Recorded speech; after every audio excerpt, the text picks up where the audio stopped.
is Wayne Mardle, and you're listening to Josh's Dartistry.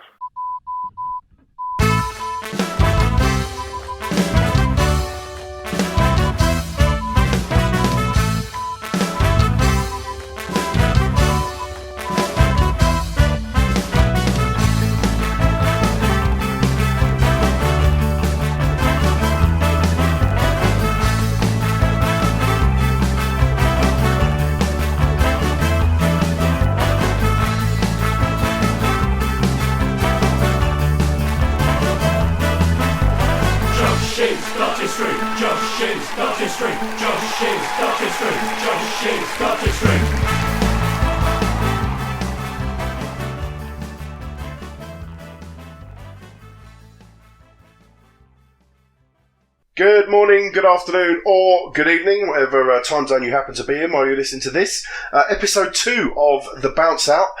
Fans of the Josh's Dartistry podcast, you'll know that The Bounce Out is our new sister show, which is assisting the main show. We'll carry on doing the main show as we mentioned last time out, but this Bounce Out edition just gives us the opportunity really to do a short, sharp podcast and bring you all the latest chat, results, interviews, news, views, reviews on what's going on in the world of darts. Obviously, we're in the midst of the World Championship, so it's nice to be able to do this short format and just give our opinion very quickly. Josh, welcome to episode 2 of The Bounce Out. Thank you very much, John. How are you? Yeah, I'm good, mate. I'm good. This format that we've come up with, it's perfect, isn't it, for being able to react quickly to what's gone on recently. Yeah, 100%. It's a very fast-moving tournament. As we record live now, the first round has come to a close earlier in the day. The second round is well underway. The third round will be starting soon. So, yep, it's an ideal format for us. Yeah, as we speak, I've got the telly on at the moment. We've got Chizzy taking on Van der Voort right now, Josh. I'm going to this game might come to a conclusion by the time we've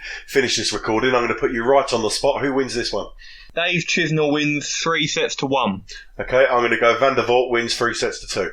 So there we go. Controversial. We'll see what happens at the end. Unfortunately, fans of the JDP and more importantly fans of Neil Connor, our resident statsman, you're going to... Fans? Did you say fans? I don't think you need the plural there, John. Yeah, okay. If you are the fan of Neil Connor, you're going to be disappointed. Neil cannot join us again, unfortunately, tonight, just like he couldn't join us for episode 1 of The Bounce Out. He's got prior commitments. And I'm going to blame this one on you, though, Josh. Having been able to pin you down at this time of year and get a commitment from a time and a date that we can all attend is with you and your work schedule at the moment. It's an absolute nightmare. I know. I do apologise. I'm a busy man, John. So it's just you and I flying solo. But Neil will be back on the show. He's not quit. He's not resigned. We haven't sacked him. He will be back eventually. But I think maybe Josh will do another Bounce Out maybe in a week's time if we can pin everyone down and get all three of us on, yeah? Yeah, it would be nice to try and do one just before the latter stages, maybe the quarterfinals or semi-finals, obviously schedule permitting. Okay, cool. Let's get straight into it then, Josh. The tournament has kicked off. We are in full Ali-Pali mode, and we kicked off last Friday. A few matches there, but the main match obviously was Michael van Gerwen taking on Jelle Klassen after Klassen came through his preliminary game unscathed. Indeed, it was a game we all wanted to see, really. It's well documented that Michael and Jelle don't see eye to eye. They used to be very good friends. They had a very public falling out. We don't need to go into details of that. But Jelle's had a difficult 18 months. He showed signs of a resurgence over the last couple of weeks, played well in the prelim game. He had Van Gerwen up against the ropes, really. 1 set up and 2-1 up. He was throwing for a 2-set lead. But Michael did what he so often does and produces when he needs to. Took out a 170 to level the match, and then he ran right really in the last couple of sets. Klassen did have his chances, but although Michael wasn't at his best, he was just too strong. But I think the big headline was more Michael's post-match interview, really, John. He was very candid about Jelle Klassen and said he found it a tough match because he hates Jelle Klassen. I think from what I was reading, Josh, when the cameras stopped rolling and the reporters' recording devices were turned off, he did go into a little bit more depth over to what had gone on. And listen, anyone who wants to read that story and find out a bit more, if you go online, go on social media, you'll find it and you'll see what was said and the reasons behind it. But clearly not easy for Michael. More from a sort of mental point of view, really, Josh. No, 100%. And I was in the press conference. I was doing bits and pieces, so I didn't hear the whole interview. But I was in the room as it was done, and you could see Michael. He was very emotional, and usually he keeps his emotions in check. So I think he was almost trying too hard against Jelle. He's won his last 12 against him, but you could see Van Gerwen was really trying almost too hard, and I think that affected his performance in the early stages. But that was possibly the one and only chance anyone will get to beat Van Gerwen. A short format, Michael well below par. This could be the closest he comes to losing in this World Championship. Yeah, I think you're right. But at the end of the day, for Michael, as hard as it was, and as poorly, if that's the right word you want to use, as he played in places, a win's a win, and he marches on, Josh. Indeed, I think 85 average in the first set, which for Michael Van Gerwen is unheard of. 96 average is still well below par. I think it's the first time since 2016 he's averaged below 100 in the World Championship, which is quite remarkable. But even now, his 96 average is one of the highest in the tournament so far, and I think that reflects that the first round is always nervy. No one likes to go home first round in the big one. Okay, so we'll keep our eye on Michael and see how he gets on in the next round. A couple of other games that day on the opening day, Josh. Luke Humphries obviously defeating Devon Peterson, and Kim Huybrechts defeating Gert Nentz, who obviously went on to face Rob Cross, didn't he? Yeah, and that was one of the big stories of Saturday, John. Rob Cross taking on Kim Huybrechts. Kim's had a really awful 18 months or so, slipped down to 40th in the world. When you consider Kim was a Premier League player just a couple of years ago, it shows his decline. But he got a massive win against Gert Nentz, was a little bit fortunate in places, but he showed his experience to come through. But it was the poorest I've seen Rob Cross play since he's been on the tour, really, John. He averaged 89 in total, but that was really inflated because in the last set he didn't really have many chances at double, and it was basically his scoring average. But he was averaging 83 for large periods, missed so many darts at double, and Huybrechts only averaged 89 himself, but still ran out a very comfortable winner. Okay, so yeah, two really big stories there, Josh, on the Saturday. One I'll come on to in a moment, but Rob Cross gone early doors, mate. A lot of people were tipping him for more success this year. Certainly the bookies had him. If you take Michael Van Gerwen out of the equation, the bookies had him right up there, but just hasn't worked out for him, mate. Yeah, 100%. I'm not surprised he's gone out early, really, Rob. I wouldn't have been shocked if he'd have got to the semis or quarters either, but on the PDC Order of Merit, you defend what you won 2 years ago. It's a rolling 2-year Order of Merit, and obviously Rob won this 2 years ago, beating Phil Taylor in the final. So he was defending £400,000 in prize money, and that's a massive pressure. I know you've got to focus on what's in front of you, but there must have been something in the back of his mind thinking, I've got to deliver here. And he's not been in the best of form at the Grand Slam and the Players' Championship finals. Since winning those two majors at the match play and the Europeans, his form has just dwindled a little bit. He's had big defeats against Peter Wright at the Grand Slam and Mervyn King at the Players, and his throw just didn't look right. His timing was off. He was snatching at a lot of darts. He just looked uncomfortable throughout. And Kim didn't play brilliantly, but his timing was spot on, which is vital in the set format. He took out some big finishes at the right time. And fair play to Kim. This could be a real tonic for him now to push on and have a resurgence in his career. You talk about Rob Cross's throw and his technique and his rhythm being slightly off. Josh, I know you spoke to Wayne Mardle yesterday. We're gonna hear your conversation with Wayne a little bit later on, so we'll come on to that a little bit later. But I know Wayne did touch on his throw, didn't he? Yeah, Wayne's a big advocate in looking and analysing the technical side of the game. He also does darts coaching for specific players. I know Kim Huybrechts himself has visited Wayne recently to try and work on his game. Jelle Klaassen the same. And Wayne's an expert in that respect, so it's great to kind of get his opinion. And Rob, you can see the mechanics are just not quite right at the moment. It's something he can fix. He's a class act, Rob Cross. He's still only in his third full year on the PDC circuit, and what he's achieved is remarkable. So I've got no doubt he'll bounce back. It's just a bit of a tough period for him, which every player has. Josh, were there any other major stories on the Saturday? There was, yes. We can't escape it, John. Raymond van Barneveld, his final appearance in a competitive event, and it ended in premature fashion, losing to Darren Young. It was something I feared when the draw came out, I have to admit. Darren's not the sort of player that's going to post 100-plus average and hit 8 or 9 180s, but he's a solid player. He's experienced. He's not going to be fazed by the big stage. And Barney didn't play poorly. He averaged 96 against Darren's 87. But it's all about the timing and the set format. And at the crucial moments, Darren took out some great finishes. And Barney, whilst he played well in patches, in the key moments, he just looked a little bit flaky. He lacked composure. And that was a deciding factor. Very disappointing to see Raymond van Barneveld go out in the first round. Nobody expected him to win the tournament, but I don't think anyone expected him to go out with so much of a whimper as he did, Josh. The performance wasn't great. I know we talk about the average being okay and 96 and being up there, but I don't think any Barney fan enjoyed that on Saturday. I don't think any darts fan enjoyed that on Saturday. No, I mean, the thing is, it's a big moment, and Raymond being a champion now, he's been at the top level for 30 years, and that's because they've got the ability in key moments to produce brilliance under pressure. And it was almost the opposite for Raymond in that match. He produced some brilliance when he wasn't under pressure. Some great 180s, big finishes, looked really cool and calm. But when it came to the crunch points in deciding legs of each set, he just looked really quite panicked.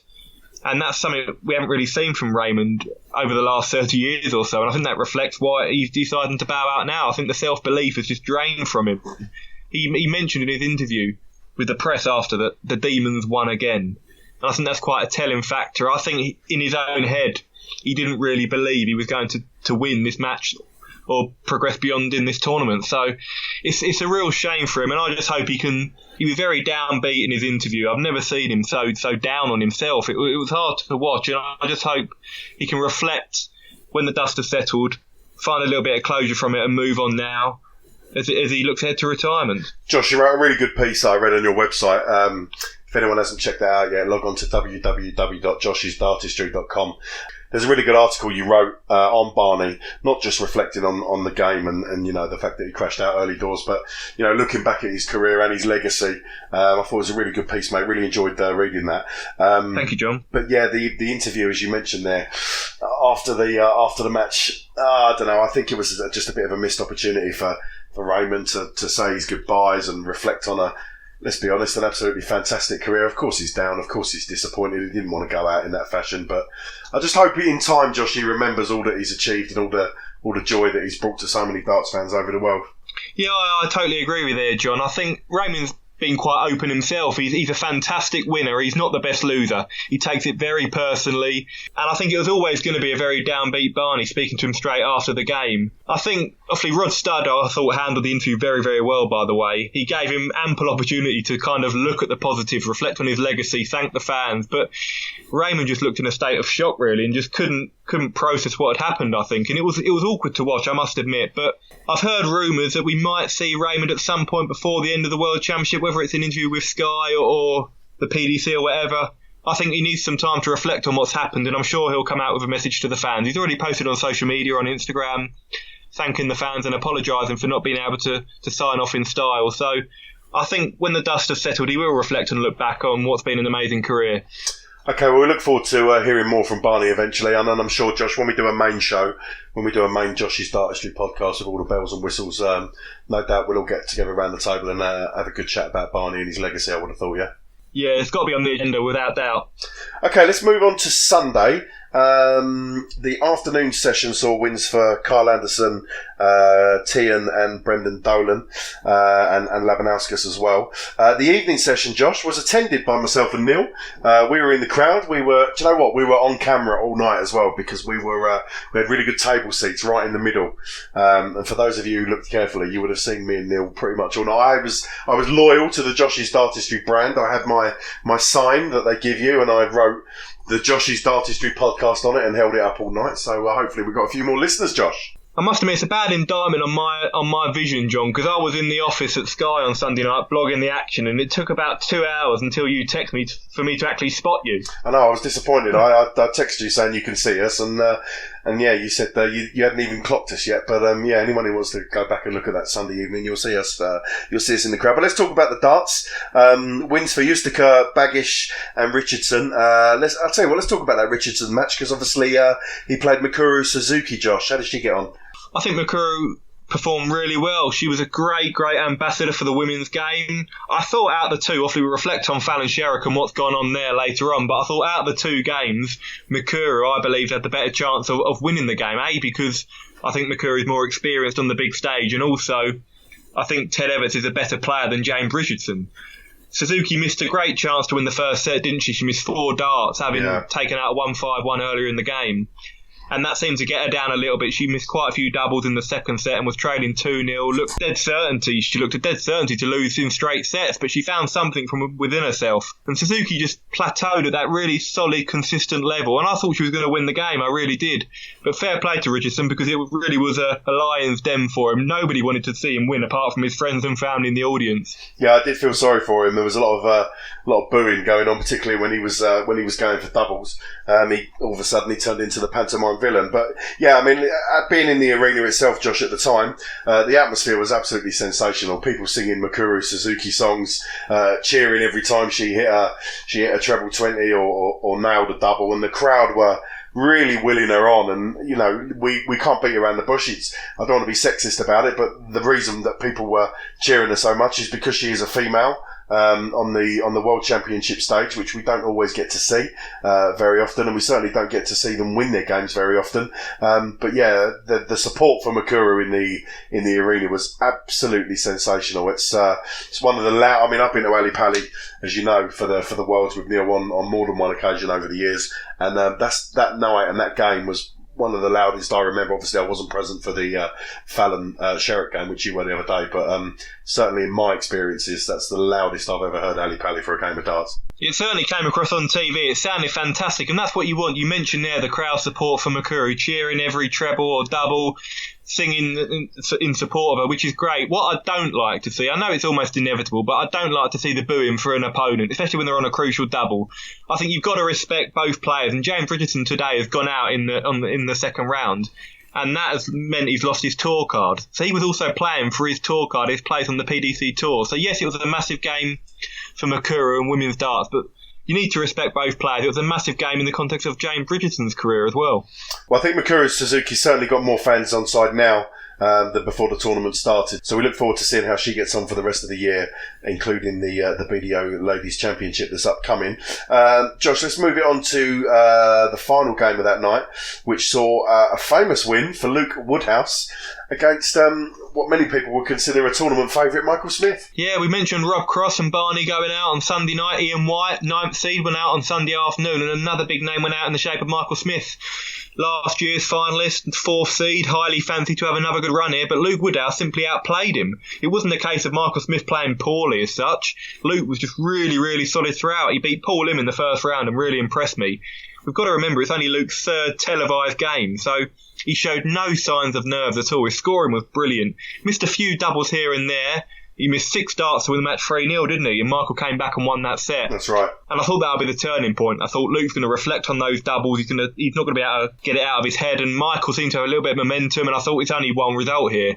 But then Bully Boy missed a couple of darts to win the 4th set and send it into a decider. And Luke took out the 80 finish on tops to win the game. So a wonderful result for Luke Woodhouse, a real breakthrough for him. Disappointment for Michael Smith, who is still awaiting that elusive first major title. Where does this leave Michael Smith for 2020, Josh, in your opinion? I don't think it leaves him in a massive hole. I mean, he's going to be in the Premier League. He's still in the world's top 4 as we speak. He's still had a decent year. He's reached the World Match Play final. He's got to the latter stages in a lot of TV events.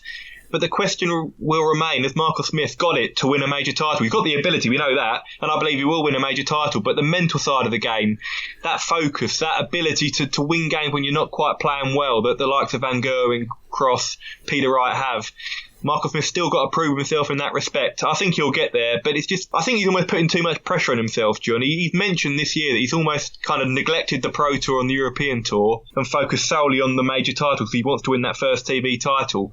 Maybe he's putting too much pressure and emphasis on himself. There was a bit of a cryptic social media post on his Twitter account from himself, I think it was yesterday or the day before, something along the lines of, and I'm paraphrasing here, how can you criticise me when you don't know what I'm going through or what I've been through? I don't know if he's got, problems outside of or off the stage. Michael's talent and ability is not in doubt, and I'm sure he's going to come back in 2020 stronger than ever, Josh. I 100% agree. I think he's had quite a lot of injury problems, Michael Smith. He had a broken toe, I'm led to believe, against Luke Woodhouse. He's had a lot of problems with injury earlier in the year. Obviously, he had that Premier League spell where he could barely walk, couldn't he, in the Premier League and the UK Open. So he's only a young man, but he's had more injuries than a seasoned veteran. So it's not been easy for him, but I'm sure he'll regroup going to 2020, and it could be the year he wins his first major. We hope for him anyway. Yeah, so that was a shock. Looking at Woodhouse and Humphreys and Labanauskas as well, guys there who've now got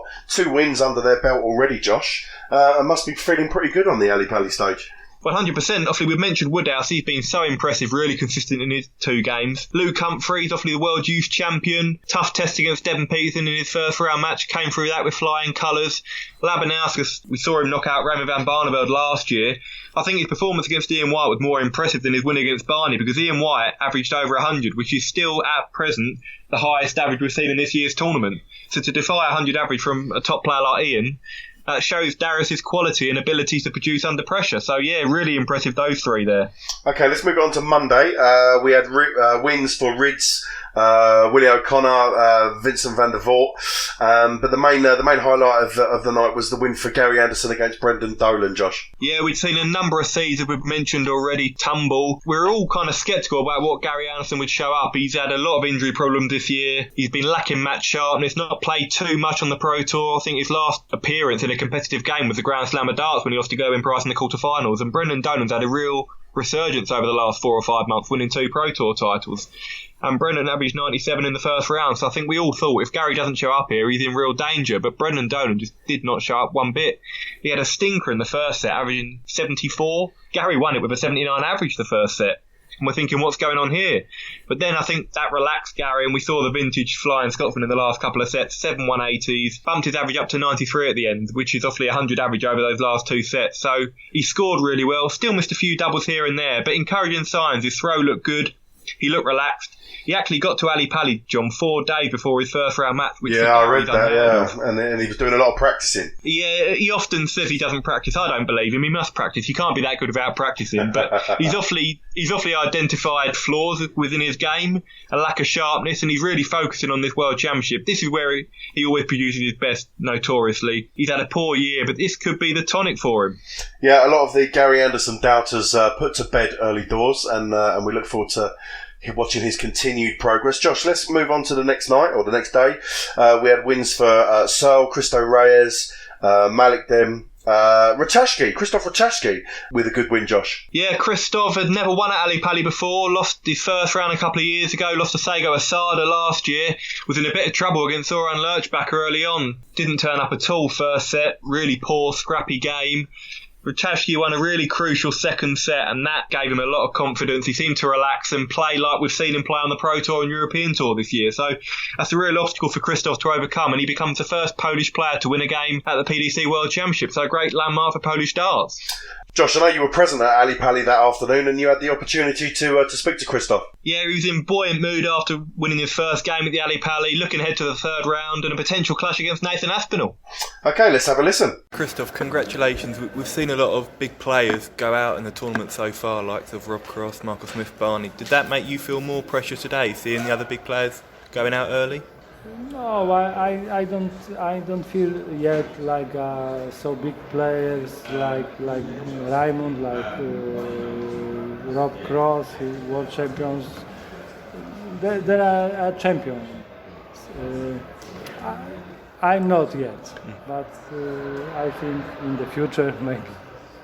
And you really improved after you levelled the match at 1 set all. Do you think now you've got your first win here, you can relax and improve for your next round match?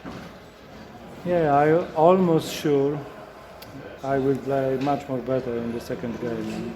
This game was a key, and now I think I will play with almost without pressure. Of course, here's the pressure. It's the World Championship. Everyone has pressure. But I think I will play much more better than in this first match. And we're seeing you now, you're on TV more and more, you're improving all the time on the big stage. How far do you think you can go at this tournament? I think I'm able to win this tournament, of course. So Christoph in buoyant mood there. We look forward to seeing how he continues. In the evening session, Josh, good wins for Richie Edhouse over Boris Koltsov and Damon Heta over Jose de Souza. Yeah, this was touted as being one of the best games of the first round. Jose de Souza's had a brilliant year on the PDC Pro Tour, winning 2 Players' Championship titles. Damon Heta, we all remember him at the World Series in Brisbane as a qualifier, winning the tournament outright, beating James Wade, Gary Anderson, Simon Whitlock and Rob Cross. I mean, what a quartet to knock out. So we thought it would be close. It was 3-0 straight sets for Damon, although it was closer than the scoreline suggested because every single set went to a last leg decider, but Damon just came out on top. Okay, again, Josh, I know you got the opportunity to speak to Damon after the match. Let's have a listen. Damon, many congratulations. You've had a great year obviously on the DPA circuit, winning the World Series title, but how does this compare, making Ali Pali debut and winning as well? Yeah, it's right up there. I think being away from home and playing on a foreign soil, and for myself to play well, I think I've gained confidence from that game. Because the leading up practice and playing against, like I said, in these small comps against players that I've never heard of have thrown like magical darts. It's been insane of the comps that I've played in, and so I just took it as one game and that's it. Build myself up to that, and I don't know if I can compare it. And obviously, in winning that World Series title, you beat 3 top 8 players as well as Simon Whitlock. So the fact you haven't got much big stage experience, but the fact you've beaten these top players must tell you've got the game to go a long way here. Yeah, that's it. It just shows that I don't think obviously the stage doesn't faze me too much, so to say. But beating those guys, that was, they've come across to Australia, so they probably weren't at their pinnacle, as most would say, but it's not as if I played bad. But I'll just take that in my stride and continue on. So I won't dwell on it too much. And obviously tonight, although it was a 3-0 in terms of sets, every leg went to a deciding leg, but you seem to produce your best darts under pressure in the key moments. That must give you a lot of confidence. Yeah, it does. I think that what showed in the World Series, to be honest. I'm always behind and I keep fighting back. But no, it just shows that, I'm there to play darts and I'm always going to give it 100%, and there's no two ways about it. Perfect. Thanks, Damon. Josh, what I like about Damon Heta, he's always very cheery, isn't he? And listening to your conversation with him there, he comes across as quite a happy chappy, doesn't he? Exactly, he's living the dream, John. I think he doesn't take it for granted. A couple of months ago, earlier in the year, he was a virtual unknown to the PDC. Yes, he's been very successful on the DPA circuit in Australia, but in terms of the global recognition, people didn't really know who he was. He established himself as a real talent at the World Series. He's taken that on with him, and who knows how far he could go. He's got Glenn Durran in the second round. It's going to be a tough game. Both quite solid, methodical players. It could be a real slugfest, that one. Okay, let's move it on to what's undeniably the highlight of that evening. Mikuru Suzuki, as we mentioned earlier, failing in her attempt to be the first woman to win a World Championship match on the PDC stage. Enter stage left, Josh, Fallon Sherrock. Indeed, John. I've got to say I was privileged to be there at Ali Pali and witness a piece of sporting history as Fallon Sherrock became the first woman to win a match at the PDC World Championship against Ted Evetts. A quality game of darts. I must admit, I thought Ted would just be too strong. He's won the development tour outright this year. I think picking up 8 titles. He's been dominant. We've seen him at the Ali Pali twice before and he's always acquitted himself really well. But Fallon was just fantastic. She really, really was. Ted was 2-1 up in sets. Fallon perhaps should have been leading. She missed 4 darts to go 2-1 up in sets. But at that point, at the end of the third set, Ted was averaging 100, Fallon 98, which is as good as we've seen in this entire tournament. She had 6 perfect darts, Fallon, in the second set. I thought for a minute we were going to see a 9-darter, which would have been incredible, wouldn't it? But she showed such great character to come back. I mean, I was nervous just watching because I was awfully, thinking we're about to witness history here. So God knows how she held herself together. But it was a brilliant, brilliant game of darts. Forget the gender argument for a minute. It was just a top quality game between 2 great young players. And obviously a moment of brilliant history for Fallon Sherrock. So pleased for her. But also a word for Ted Evetts, John, who... I was there, he had to deal with a lot of pantomime booing. He got a lot of grief. He's only a young man, 22 years old. I thought he showed such class and respect in the way he behaved towards Fallon post-match and pre-match as well. It takes 2 to make a great game, and it was certainly that. Yeah, respect to Ted. He played a brilliant game himself. As you mentioned there, Josh, he did get a lot of the pantomime booing, which is always unfair, the same as Richardson did in his match against Mikuru Suzuki. But I think both of them performed with great pride and dignity, and Ted especially so. He allowed Fallon to take the plaudits from the crowd at the end of the game, and fair play to Ted. I thought it was a wonderful show of respect, having been. Let's be honest. Forget the fact he lost to a woman. He's been knocked out of the World Championships, and no player wants to do that, regardless of who your opponent is. So great credit to him. Josh, what does this mean for darts and the wider darting game, if you like, especially the female game? It's massive. I don't think we're going to really be able to acknowledge the impact until maybe weeks, months down the line. We've already seen, as we heard earlier today, John, the PDC have announced news that Fallon Sherrock will receive a wild card for the World Series of Darts event in New York next year, which is the first time we've ever seen a woman in a World Series event, so that's groundbreaking. We've seen women win on TV before. Dita Hedman won in the UK Open about 2005. We saw Anastasia beat Vincent van der Voort at the Grand Slam in 2009. So it's not a first, but we've never seen it on the biggest stage in world darts. And I don't think it was just the result. I mean, if she'd have averaged 79 and won in a real scrappy affair, yes, it would have been still significant. But people would have said, oh, it was a poor match, she'd have lost to anyone else. But no one can take away the performance that Fallon produced. She averaged 91, it was 98 for large periods, 6 180s, 19 140s. It's tremendous scoring, and 41% on the doubles. It was a complete performance, and that, I think the manner of her victory was more significant than the actual result itself. Yeah, I agree, Josh. It was a sensational performance, regardless of the occasion or the sex of the player that was taking part. It was absolutely wonderful to watch. Josh, obviously, big reaction in the news and on social media. I think Fallon was interviewed the following day by every single news agency out there, whether it was BBC News or Good Morning Britain. You know, she's really put herself in the spotlight now, hasn't she? Oh, 100%. I think she's put darts in the spotlight as well. I mean, the New York Times, NBC, everybody was reporting it. It went worldwide. It was absolutely incredible. It's brilliant for the sport of darts, brilliant for women's sport.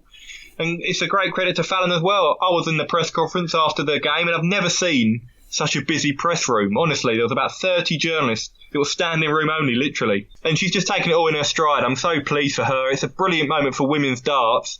This could inspire a new generation of talent without doubt. And I think now this should end the stigma of, Ted Evetts. I think he mentioned when he spoke to Dan Dawson after the game, he wasn't worried about losing to a woman. He lost to a quality darts player.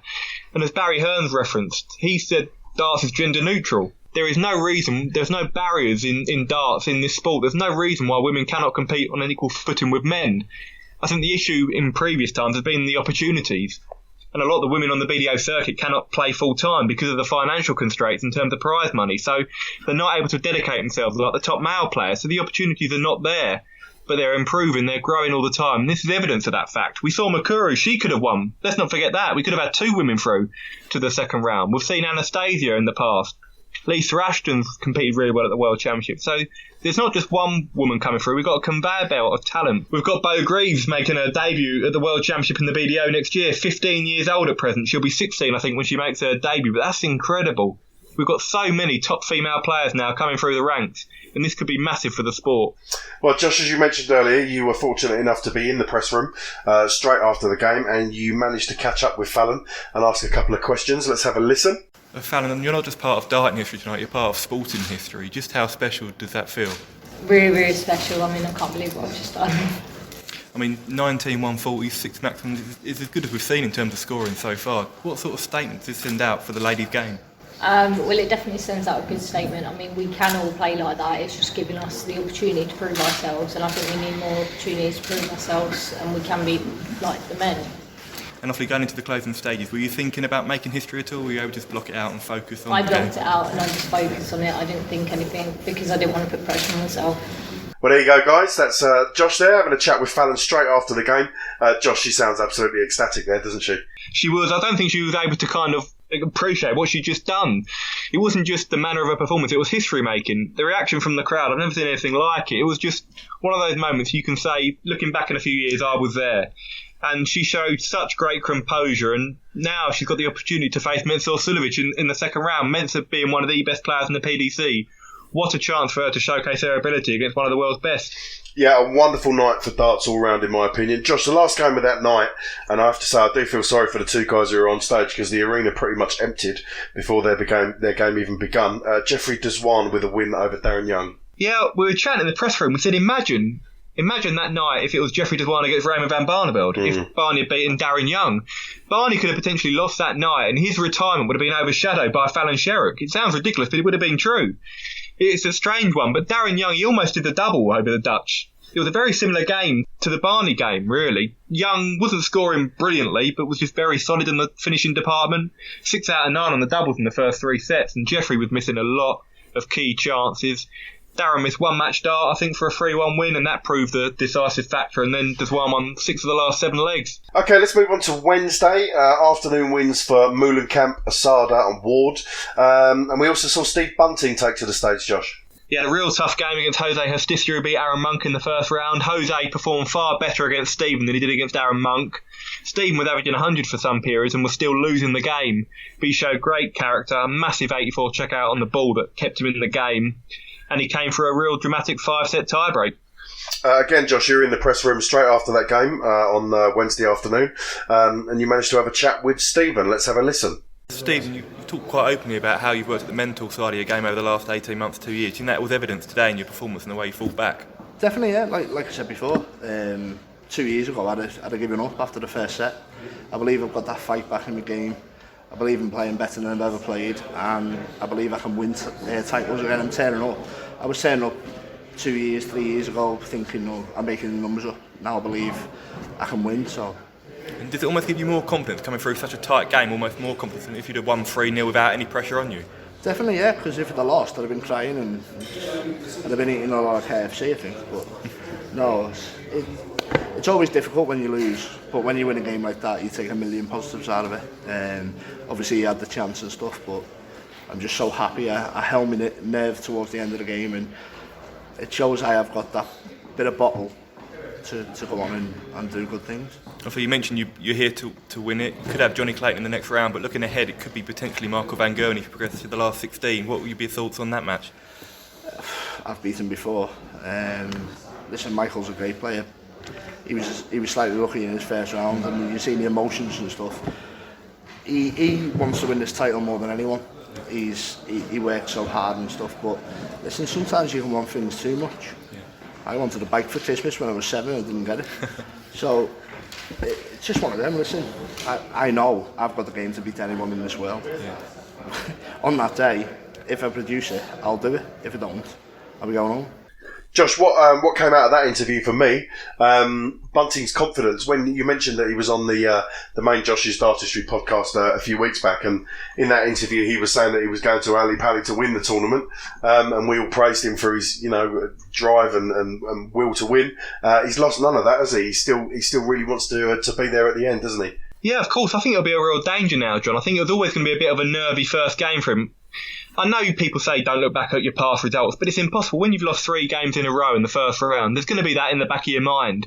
So I think to overcome that obstacle now, he can relax. He's really into the tournament now. We could see his best darts. You've got Johnny Clayton or Jan Dekker in the third round. I think he'll fancy his chances, and then potentially Michael van Gerwen in the last 16. He'd have to produce a remarkable display to beat Michael, but we've seen Stephen throw some quality darts, some of the best of his PDC career, over the last few months, so you never write him off. He's a former world champion after all. Moving it on to the rest of the games that evening, wins for Kurz against Wilson. Payne picked up the win against Diego Portela, and Benito van der Paas claiming the win against Gabriel Clemens. Highlight of the night, Josh, probably the James Wade game against Richie Edhouse. How did Wadey get on? Yeah, Wade really was very comfortable against Richie Edhouse. 3 straight sets, despite averaging 1 point less than Richie Edhouse. It's just typical James Wade, isn't it? He's not fussed about averages, a very business-like performance. I think Richie played really well with his debut at the World Championship. He beat Boris Koltsov the day before to progress to the second round. It was just the key moments, again, of each set. James just came out on top. Richie had a couple of opportunities early on that he bombed, and Wade was really, really good on the doubles, 9 out of 14. What we come to expect from James Wade, tops and tens, he's absolutely lethal. He's never had the best of records at Ali Palace. This is the only major tournament we've never seen James reach the final in. Will that change this year? We don't know, but he's made the perfect start. You made me laugh on your Twitter account, Josh, after the game, or during the game, I think it was. You tweeted that if ever there was a performance that typifies a James Wade performance, then this was it. It was. I think at one point we were looking in the press room where we sit, John. We have all the averages, set-by-set averages, all the stats in front of us. And I think Richie Edhouse was 2 sets down, 2-1 down in legs, and he was averaging 97, and James Wade was averaging 92. And you're thinking, what's going on? But it's just what James Wade does. In a lot of legs, he loses by quite a big margin, but the real tight legs that go the distance, he just so often comes out on top. Josh, we've had a few games this afternoon, some wins for some I say this very respectfully, some wins for some old war horses this afternoon. Wins for Justin Pipe, Jan Dekker, Big John Henderson and Steve Beaton this afternoon. Yeah, Steve making a record today, 29 consecutive World Championship appearances. What an unbelievable record. Testament to his longevity, the quality player, lovely guy, Steve. Really pleased to see him beat Kyle Anderson, who I do feel for is going through a tough time. I think he's struggling with homesickness. His form is not great, but Carl performed well against Steve. He fought back well because Steve scored really, really well for large periods. Justin Pipe, big win for him against Benjamin Pratnimar from Slovenia. Pratnimar missed 3 match darts for a 3-1 victory. Justin took advantage of that error, came for a real tight game. He's had a really tough year, Justin, losing his father, which is awfully horrendous for him. He's shown such fight and resolve to bounce back, and he played some of his best darts over the last couple of months, which is just testament to his mentality. Massive win for Justin. He now plays Daryl Gurney in the second round, which will be an interesting tie. Jan Dekker was a real slugfest against Ryan Joyce. Wasn't pretty. Joyce trailed 2-0, came back, looked like he was going to win the game, missed 4 match darts, and Jan prevailed. And yeah, John Henderson, very impressive against James Richardson. We saw James beat Mikuru Suzuki, held his nerve well there, but just didn't perform against John. Although take nothing away from Hendo, he was really, really good throughout. Average 95, was higher for large periods, but that result means that James Richardson has now lost his PDC Tour card. It's been a tough few months for him, James. He got to the last 16 a couple of years ago at the Ali Palace, so he was defending a little bit of prize money, and as he's gone a little bit earlier this tournament, that's obviously meant he's going to be dropping out of the world's top 64. This evening, Josh, so far we've had wins for Dobie over Molenkamp. Danny Noppert won his game against Rids. And as we speak, just looking up at the screen, Chizzy currently leads 2-1, and it's 1 leg all. So your prediction of Chizzy to win this looks like it may come true. I said 3-1, Mystic Josh. Mystic Josh, we'll see how it plays out. Josh, a couple of other things just in and around the World Champs. I'm not going to lie, I was less than impressed with commentary the other night when we were presented with Nasser Hussain on commentary. Yeah, I've seen a lot of awfully tweets on social media about the celebrity concept. I think it depends on the commentators. This afternoon, I'm not sure if you heard, John, we had Adam Smith and Spencer Oliver from the Sky Boxing team on the afternoon session. And they were great value. Adam Smith is a wonderful, wonderful broadcaster and commentator. He did a great job. Now, we all love our cricket, don't we? And Nasser Hussain is brilliant. I love Nasser Hussain on the cricket, but he was very open. He's never watched a game of darts, and I think when you're watching the darts, you want that expert analysis, expert opinion.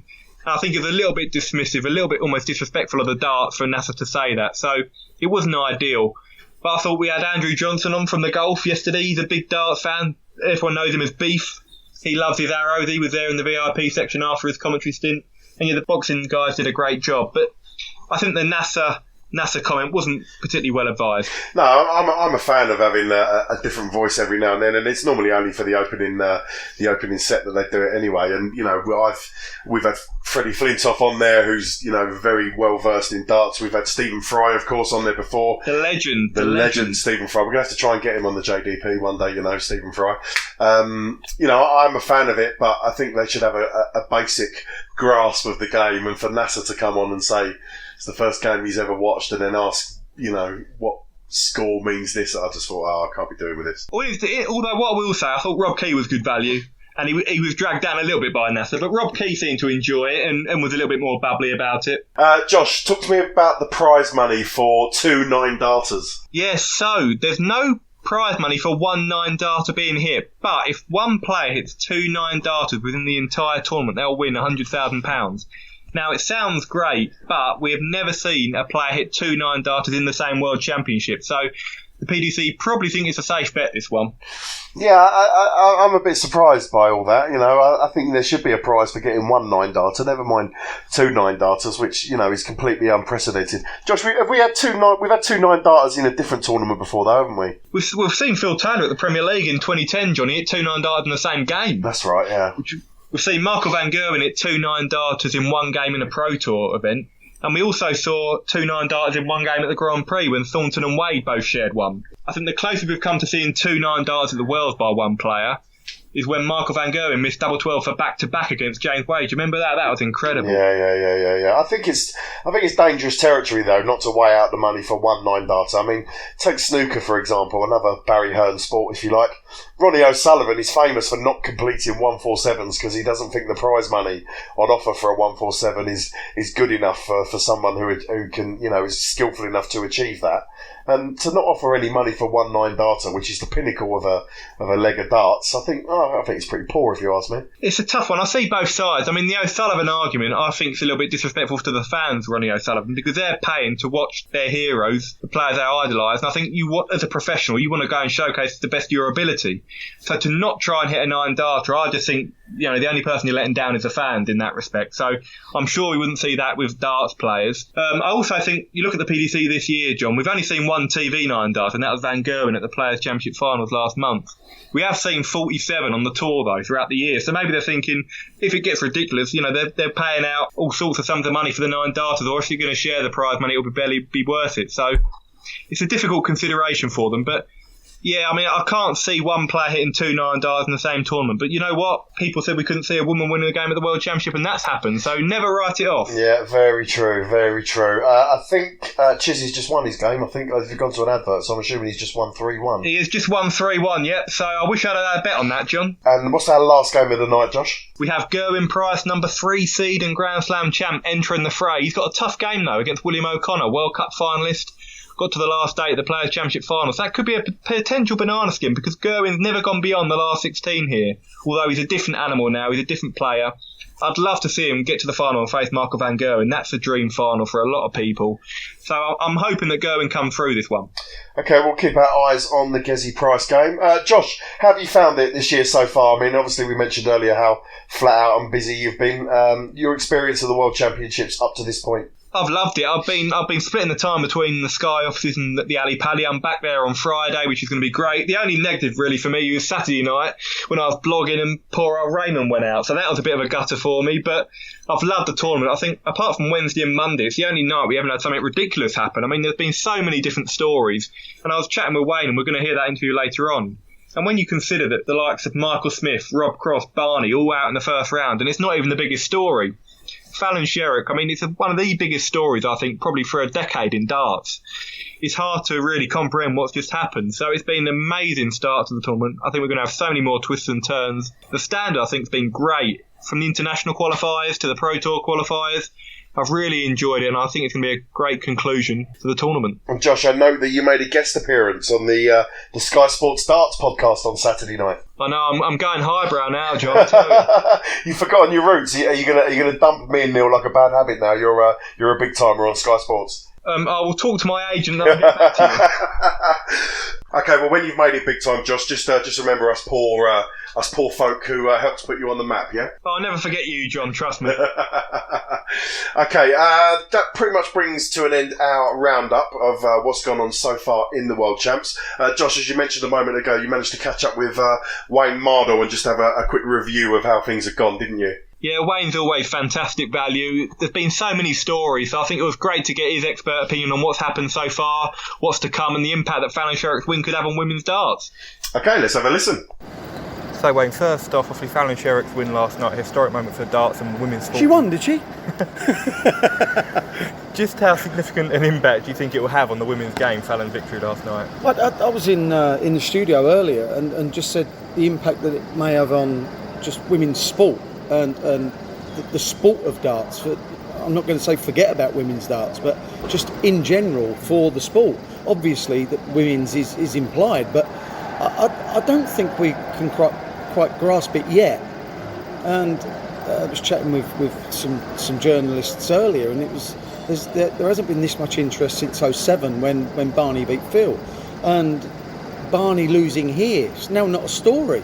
Rob Cross losing, the world number 2, former world champ, not a story. Michael Smith, 4th seed, it's now not a story. The way she did it, that's why I think we're all so upbeat about it. There was no nicking it. There was no winning like a slugfest. It was a bona fide world-class game. That if 2 top 16 players were doing that, it would have been, this is brilliant, isn't it? What a great match you've just witnessed in the Worlds. Just happened to be by a lady, Fallon Sherrock, who competes with other ladies that can do similar. That's how strong the women's game is right now. Obviously, we've seen Fallon along with Mikuru, Suzuki, Lisa Ashton, Anastasia. They've been like the trailblazers, Dee Tedman as well. But the fact that Fallon's only 25 years old, starting a career, does that make it even better, really? I believe it does for me. Look, I know Lisa Ashton really well, but no offence to her, not being ageist in any way. She's nearly 50. If she does it, there wouldn't be that time for her to kick on and grow the sport and become the face of the sport. Whereas Fallon and Mikuru, they can. Mikuru come within 36 points of winning herself. So between them, wow, they've done so well. And Mikuru hopefully doesn't get forgotten about in this. Yeah. Because that would be unfair. It really would, because she put up such a fight as well. And full credit to James Richardson for getting over the line in the end. But I think we should also mention Ted Evetts. He was the other reason why it was such a great game of darts. 100%. What do you think the future holds for women's darts now? Obviously, Barry Hearn's been quite open and said about, there's no barriers, it's gender neutral. But do you see a women's tour potentially in the PDC in the future? Well, Barry actually mentioned at the Grand Slam when he was doing a couple of interviews, he said he's got no interest in making a women's tour. And like you said, it's gender neutral. It's the World Championships, not the World Championships of darts for men. No. So there you go. But I believe right now, and I don't know if anyone else is kind of really thinking on this, if it all goes wrong for them, there may be no tour for a lady come February, come middle of January, because the British Darts Organisation are in such a state, such a shambles, which is horrible for me to think. That's where I used to play my darts, predominantly when I was a kid, up until the age of like 30. If that was to fold, the amateur side would be knocked down and maybe needs rebuilding from scratch, but there would be no ladies' game. They will not have a tour to play. They would have to play in with the men in the PDC. And look, I'm putting it out there, they're not all good enough. No. They're not all Fallon Sherrocks. They're not all Lisa Ashtons, Mikuru Suzuki's or Anastasias. They're not, but enough of them are to have their own kind of, I'm going to call it mini Premier League, week in, week out, maybe between themselves, 8-16 players that could possibly be filmed live on TV. But there needs to be something in place. This could be the absolute best time for this to happen, and I'm on about Fallon and Mikuru, or it could be the worst, because in a month's time there may be nowhere for them to play other than the PDC or open events where they're going to play against men anyway, and they may not be able to make any inroads in that kind of system of darts. It's worrying for the ladies. They need backing now. And I mean yesterday. But I would hate to see the BDO fold purely for the ladies' reason. No, of course. And just finally, moving away a little bit from the women's side, obviously you mentioned earlier Barney, Rob Cross, Marcus Smith, that's almost been overshadowed really by Fallon and Mikuru. But what do you make of their exits? Do you think a lot of people mention that with Rob and Michael, the fact that their opponents have had a game already under their belts, do you think that's the reason, or is it just they're out of form? I don't buy that personally. Look, Michael Smith was I'm not going to say the better player, but he is historically a better player than Luke Woodhouse. Rob Cross historically is a better player than his opponent, and Barney, blah blah blah. But they got beat. There's been seeds that haven't got beat. Barney looked really flaky come the end of the game, and he lacked composure. Rob Cross struggled throughout the whole of it against Kim Hybrex, and Michael Smith was beaten by the better man on the day. It's just the way it goes. As for whether someone's played before, no, I don't think so. Look, those seeds that have played and annihilated their opponents, we think, okay, and we're not making a story of it. Yeah. So, I don't see it. And just finally, obviously, I know in terms of your darts coaching and stuff, you focus a lot on the technical side of the game. Yeah. And Rob Cross has been struggling, I think, for the last few months at the Grand Slam Players Championship and the Worlds. What do you make of his game? Is it in a bad place at the moment? His timing has gone, and it's like anything. To do something well that's technical, your timing has to be there. You have to have a rhythm and you have to have a routine. Well, he's got a routine, he does the same things over and over, but unfortunately his rhythm has gone, and he's just releasing the dart too late. And what it is, it becomes habit. So therefore you think it's your way of playing. And because Rob Cross is so talented, he can be playing poorly, and no, that's unfair. He can be playing his B game and win the match play. Yeah. He can be playing his B game and win the European Championships. And I've said it all along, the only other person on the planet of darts that can win with when they're nowhere near the best is Michael van Gerwen. But Rob Cross showed there it's got worse. That was probably the worst performance I've seen him play since he become world champ, or even before that, since he become professional. And it's nothing to do with averages. It's to do with the way he looks. He struggled from start to finish. He's got to sort that out, and it's purely timing. He has to release the dart earlier, follow through firmly. It seems simple, but it's knowing what you're doing wrong. Interesting chat, Josh, with Wayne Mardle there. Had quite a lot to say on the Fallon Sherrock win and women's darts as a whole. Yeah, I really enjoyed that. I think Wayne was very vocal about the women's game, and he made some very valid points. The BDO are in a real state of uncertainty at the moment. Who knows? This could be the last BDO World Championship we see. The women's game, they need investment, they need backing. Because if the BDO fold, what happens to the women's tour? You and I were chatting on our WhatsApp group earlier, Josh, about the BDO and what would happen if they did go south, which obviously nobody wants to see. But I think if that did happen, and particularly the women's game, I think the PDC would be very interested in offering them a platform. Not, I'm not talking about putting 3 women into the Premier League and 32 women into the World Championships, but I certainly think they'd be able to offer them some sort of tour. I 100% agree. I mean, Barry Hearn has always been quite vocal about the fact that it's a gender-neutral tour. As we said, there's no barriers, age, sex, religion in darts, which is great. But he also acknowledges that times are changing, attitudes are changing, and the interest that has been piqued from Fallon Sherrock's victory, it hasn't gone unnoticed. It won't have gone unnoticed within the PDC and Barry. I wouldn't be surprised if the BDO does fold, which obviously I really hope it doesn't, because I think the amateur game is essential. The BDO remains. But I wouldn't be surprised to almost see a mini Premier League with the women. Yeah. I think there's enough depth now, maybe not for 16 or 32, but possibly 16, but definitely even a select group of 8 players. Look at the 8 seeds at the World Championship this year, 8 quality players. I wouldn't be surprised to see something like that, even if it was only 4 tournaments. And maybe they extend the prize fund for the PDC from, say, 14 million this year to 15 million next year.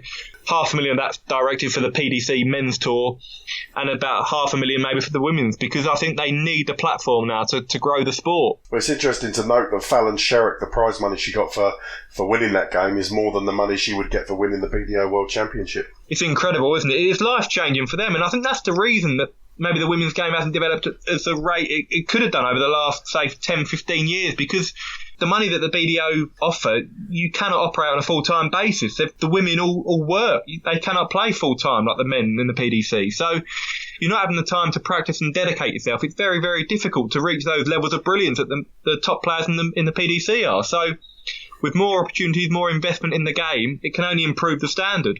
And it's not just on the hockey, Josh, that we see the rise of the women. I noticed in the studio yesterday there were 4 people in the studio at the start of the broadcast, and Wayne Mardle was the only man in sight. Exactly. Obviously, we had Fallon Sherrock joining the team to reflect on her record-breaking win. Laura Woosnau has become a part of the furniture at Sky Sports, presenting in the absence of Dave Clark in the afternoon sessions.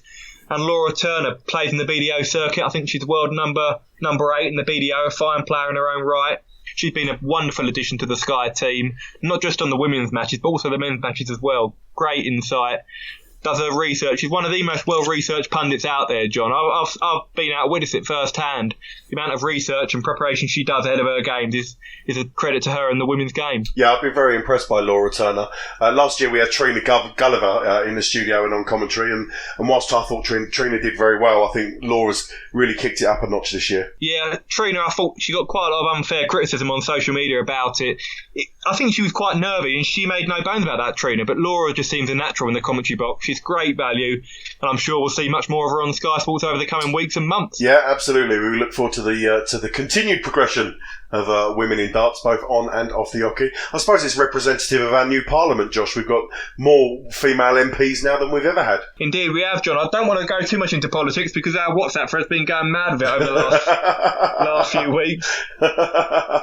Yeah, let's not go down to politics. Let's leave the politics podcasts to someone else. They can get involved in that. Well, Josh, I think that pretty much wraps things up for us this evening. Nice to get on and have a chat about the darts. As I mentioned right at the top of the show, this shorter format that we're doing, the bounce out, is absolutely perfect for a little roundup. It's a shame we didn't have Neil with us tonight, but I'm sure we will get him back on. So it's 2 episodes now in a row. We've not been able to get Neil on, but he is a busy man. But we promise JDP listeners that we will get him back on soon. Josh, social media, do you want to give us a quick plug? Yep, you can follow us on Twitter, John, at Josh's Dartistry. I'm posting regular match reports, interviews with the players. Facebook is at Josh's Dartistry as well. The website, www.joshsdartistry.com. And we'll upload this podcast either tonight or first thing Friday morning. That'll be all on our regular providers, iTunes, Stitcher, Castbox, you name it, it'll be on there. And on my website as well, of course. Excellent stuff. Well, I've enjoyed this chat, Josh. As we mentioned as well, we'll probably do another bounce out probably next week nearer the sort of quarterfinals around that day. I'll let you have Christmas Day off. You can That's very kind of you, John. Thank you. You can have a rest on Christmas Day. Don't get too drunk and don't eat too much turkey. I can't promise that. I suppose we should wish all our listeners a very Merry Christmas and a Happy New Year, Indeed. of course. We hope you all enjoy the festive period. And don't forget to keep watching the darts because it's just about, it's got very exciting already, but I think, Josh, it's only going to get better from here on in now as well, isn't it? I think so, John. The first round's come to a conclusion now. The second round's in full swing. I think when we get into the second round and the third round, it really gets into the business end because it's almost been a little bit interspersed, isn't it, between the first and the second round. But when we get into the last 32, every single player has either won 1 or 2 games. So then the cream really does start to rise to the top. Excellent stuff. Cannot wait. Okay, Josh, thanks for your time. Enjoyed this. Thank you, John. Yeah, been a pleasure. And we'll see you all next time.